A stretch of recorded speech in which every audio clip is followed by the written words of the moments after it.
안녕하세요, 멋진 아재입니다. 요즘 진짜 어렵잖아요. 경기 침체다, 경제 위기다 이런 말이 무색할 만큼 현장은 죽을 맛입니다. 하루하루가 어렵다, 힘들다 말이 입에 뱉을 정도입니다. 그런데 경기 침체를 두고 이게 누구 책임이냐 논란이 불거지고 있습니다. 강신욱 통계청장이 경기 정점이 작년 2분기였다 이 말 때문입니다. 듣기에 따라서는요, 작년 2분기면 문재인 정부가 출범할 당시입니다. 그때가 정점이었다? 그러면 그 이후로 계속 떨어진다는 의미잖아요. 지난 정부가 잘못해서 경기는 부진을 거듭하고 있다, 이렇게 단순하게 생각할 수도 있는 문제입니다. 문재인 정부의 책임이 아니라는 거죠.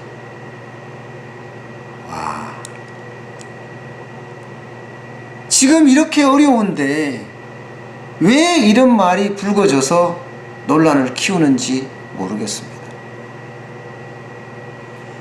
세계적인 신용평가 기관인 무디스도요, 한국의 반기업 정서 또 정책이 불확실성을 키웠다 이렇게 경고를 했습니다. 그 반기업 정서와 반기업 정책이라는 것은요, 최저임금, 근로시간 단축, 법인세 인상, 이 부분들을 말하는 겁니다. 물론 전세계적인 무역전쟁이나 미국의 급속한 금리 인상도 한국의 대외적으로 불확실성을 키웠지만 대내에서는 최저임금이 너무 급격하게 인상을 했다, 근로시간을 너무 성급하게 단축을 시켰다, 법인세를 너무 많이 올렸다, 이 세 가지를 들고 있습니다. 그래서 무디스는요, 올해 대한민국의 경제 성장률을 2.5%로 낮췄습니다. 내년은 더 낮췄어요. 2.9%에서 2.3%로 큰 폭으로 하향 조정을 했습니다. 더 어려워진다는 이야기죠. 현장으로 한번 가볼까요? 현장은요, 이미 여러분도 알다시피 조선, 철강, 자동차 할 것 없이 다 어렵습니다.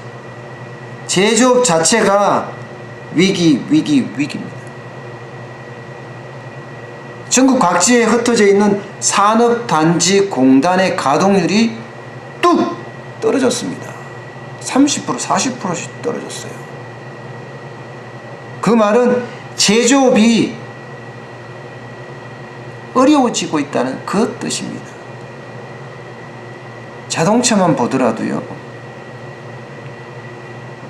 어닝 쇼크가 팍팍 치고 있습니다. 실적 충격이 그만큼 심각하게 온다는 거예요. 영업이익이 2,800억 정도 돼서 되겠습니까? 자동차인데. 그러다 보니까 3차 협력업체부터 무너지기 시작하더니 2차, 이제는 1차 협력업체까지 무너지고 있는 실정입니다. 중소기업으로 가볼까요? 여기는요, 위기의 끝에 서 있습니다. 일감은 당연하고요, 과연 앞으로 버틸 수 있을까, 이 걱정을 하고 있다니까요. 자영업자 소상공인이요, 죽을 맛입니다. 올해만 하더라도 100만 명이 폐업을 한다고 하잖아요. 그만큼 현장은 어렵고 힘듭니다. 실제 통계 지표로도 나와 있습니다. 현재 경기를 진단할 수 있는 동행지수 순환 변동치라는 게 있습니다.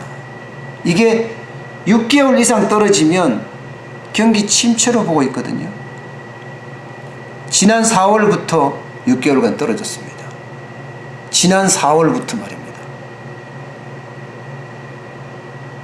그렇다면 소득주도의 성장 정책, 이 소득주도의 성장 정책이 분명히 경기에 영향을 준 겁니다. 더 악화시켰잖아요. 그런데도 왜 이런 논란이 만들어지는지 모르겠습니다. 지금 우리는 경기 침체가 누구한테 책임이 있느냐, 이게 중요한 게 아닙니다. 지금 우리에게 절실히 필요한 것은요, 경기에 활력을 집어넣어서 경기가 회복되는 겁니다. 대외적으로 악재를 해결하기 위해서 뛰어다니고, 대내적인 악재를 해결하기 위해서 뛰어다니고, 이 뛰어다님이 합쳐서 경제가 회복되기를 바랄 뿐입니다. 어느 누가 있어 경기 침체가 누구한테 책임 있다, 이게 뭐가 중요합니까? 누가 보더라도 뻔한 이야기를 말로 바꾼다? 책임을 전가한다? 이것은요, 그야말로 눈 가리고 아웅입니다. 지금 가게든 기업이든 이구동성으로 경제가 어렵다고 아우성치고 있습니다. 이 이야기를 귀담아 들어야 됩니다. 현 상태의 진단을 두고서도 경제 위기가 아니라는 말은 하지 마세요. 이미 위기예요. 그 위기 속에서 위기를 인정하고 타개할 수 있는 방법을 찾아내야지만이 올바른 정책이 나오지 않을까 싶습니다. 분명한 것은 지금 경기 침체가 누구한테 책임이 있느냐가 아니라 앞으로 어떻게 경기를 활력을 불어넣으실 건가 하는 겁니다. 오늘 여기까지 하겠습니다. 고맙습니다.